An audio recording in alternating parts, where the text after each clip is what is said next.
aqui? Olha. Obrigado.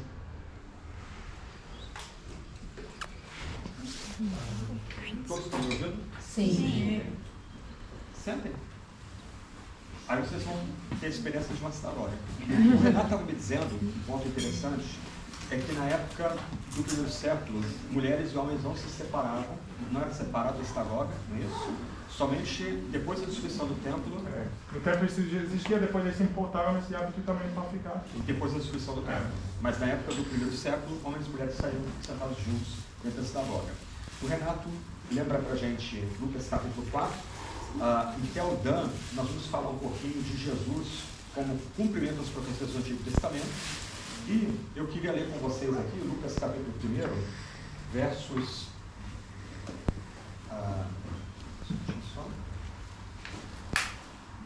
26 a 38. E como eu mencionei ontem, o que Jonas e eu vamos oferecer para vocês aqui é um panorama da vida de Jesus nesse tempo que nós passarmos juntos aqui. O texto bíblico diz: no sexto mês, o anjo Gabriel foi enviado por Deus a uma cidade da Galiléia chamada Nazaré, a uma virgem comprometida a casar-se com um homem chamado José, da descendência de Davi. O nome dela era Maria. O anjo veio onde ela estava e disse: alegra-te, agraciada, o Senhor está contigo. Mas ao ouvir essas palavras, ela ficou muito perturbada e começou a pensar: que saudação seria essa? Então o anjo lhe disse: não temas, Maria, pois encontraste graça diante de Deus. Ficarás grávida e darás à luz um filho, a quem darás o nome Jesus. Ele será grande e se chamará Filho do Altíssimo. O Senhor Deus lhe dará o trono de Davi, seu pai. Ele reinará eternamente sobre a descendência de Jacó, e seu reino não terá fim. Então Maria perguntou ao anjo: como isso poderá acontecer, se não conheço a intimidade de homem algum? O anjo respondeu: o Espírito Santo virá sobre ti, e o poder do Altíssimo te cobrirá com a sua sombra. Por isso, aquele que nascerá será santo e será chamado Filho de Deus. Também Isabel, tua parente, espera um filho sendo já idosa. Aquela que será chamada estéril está de 6 meses, porque para Deus nada é impossível. Maria então disse: aqui está a serva do Senhor, cumpra-se em mim a tua palavra. E o anjo a deixou partir. A narrativa do nascimento de Jesus no Evangelho de Lucas é bem curioso, porque o Evangelho começa com um anjo fazendo anúncio em Jerusalém. Esse anjo anuncia a Zacarias que ele vai ter um filho, e Zacarias, o sacerdote, fica incrédulo. 6 meses depois, esse anjo aparece nessa cidade, aqui em Nazaré. Ele aparece para uma virgem humilde. Muito provavelmente Maria teria aí uns 13, 14, 15 anos. Era essa época que havia esses casamentos, eram feitos casamentos aqui nessa época. Então, esse anjo que havia anunciado o nascimento de João em Jerusalém, agora, aqui nesse local, anuncia a essa virgem o nascimento mais importante ainda. E depois vou mandar para vocês uma reflexão aqui sobre a passagem, mas só para dar as divisões para vocês aqui, versos 26 a 29, nós temos a saudação do anjo a Maria. E é interessante que o texto já mostra que Maria tem um casamento já contratado. Ela não é casada com José, mas ela é noiva de José. Ela já tem um compromisso formal com José. José, que é anunciado como um carpinteiro descendente de Davi, quer dizer, ele é da linhagem real, ele tem sangue real nas suas veias.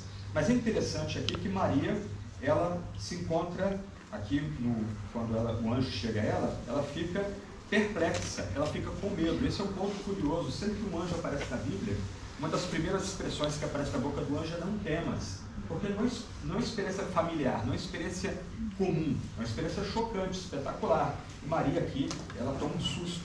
E o que ela vai ouvir aqui é que ela foi graciosamente escolhida, separada por Deus para carregar um filho especial no seu ventre. A expressão que o anjo aqui usa é que Maria foi agraciada. Não é algo que Maria recebeu. Ela não foi escolhida porque ela era melhor ou pior do que qualquer outra virgem descendente da linhagem real de Davi. Ela foi escolhida por Deus para carregar esse filho. Depois dos versos 30 a 33, nós temos aí a resposta de Maria. Ela começa a a interagir com o anjo, ela fica perturbada, ela tenta entender o que o anjo disse para ela, e o anjo de novo tem que agora ampliar o que foi dito. O que o anjo disse para Maria aqui? Que ela vai ficar grávida, ela vai dar à luz um filho, o nome do filho é Jesus. Essa é a forma grega do nome Josué, que era o nome de Jesus, o nome hebraico.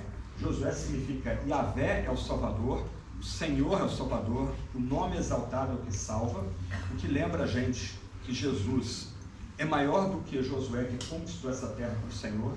Nós temos aqui um conquistador maior do que aquele que substituiu Moisés, que veio atrás de Moisés. Esse é chamado de Filho do Altíssimo. O Senhor Deus vai dar o trono de Davi a esse filho, e ele vai reinar sobre a descendência de Jacó eternamente, seu reino não terá fim. O que nós temos aqui são títulos impressionantes para Jesus, mas os mais impressionantes títulos que são dados a Jesus aqui conectam Jesus com o povo judeu. Isso é importante a gente notar aqui. O Mochico falou no ônibus há pouco que uma ideia errônea que entrou na igreja cristã e causou muito mal aos cristãos no seu relacionamento com os judeus é a ideia de que os crentes da nova aliança substituíram os judeus. Mas não é isso que o anjo está dizendo aqui a Maria. O que o anjo está dizendo aqui é que Jesus vai ser um rei maior do que Davi, ele vai herdar o trono de Davi e ele vai reinar eternamente sobre o povo de Jacó. Então, não é que Deus plantou uma árvore que ele arrancou essa árvore depois e plantou uma outra árvore no lugar dela. Não é que Deus tenha duas árvores, uma árvore dos judeus, uma árvore para os gentios. Não, Deus só tem uma única árvore, uma única oliveira. É a descendência de Jacó.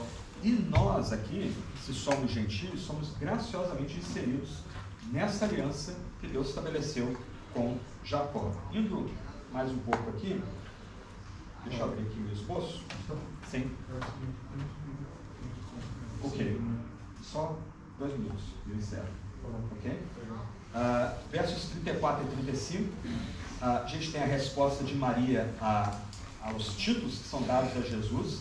Ela não fica, a resposta ela não é de descrença, mas é de surpresa, o que faz um contraste com a resposta de Zacarias. No verso 37 é dito que para Deus nada é impossível, por isso que é dito aqui nos versos 34 e 35, que aquele que vai nascer de Maria foi gestado pelo Espírito Santo, ou seja, o neném que vai nascer de Maria é um presente só de Deus. Maria não tem participação nenhuma. Ela não coopera, não faz nada. É Deus que está fazendo, Deus que está agindo por meio dela. E nos versos 36 a 38, o anjo encoraja Maria, ela se coloca à disposição de Deus, ela se entrega a Deus de forma humilde, ela recebe a promessa sem duvidar, e o anjo vai encorajá-la também. Alguns pontos aqui para a gente encerrar a nossa reflexão aqui. Um ponto, pode levar tempo, mas Deus cumpre suas promessas. Deus havia prometido a vida do Messias no Antigo Testamento, a gente pode lembrar de Isaías, Deus fazendo promessas a Isaías 700 anos antes da vida de Jesus, pode levar tempo, mas Deus vai cumprir suas promessas. Outro ponto que a gente aprende na passagem é que Deus faz tudo, o ser humano não faz nada para a nossa salvação. Nossa salvação e a vida do Filho é só por meio da graça. Outro ponto, o Filho de Deus vai habitar entre nós de forma humilde. Ele nasceu em Belém, ele veio para essa cidade no 1º século depois de Cristo. Isso aqui, para o poder romano, essa cidade aqui não era nada, mas Deus escolheu Belém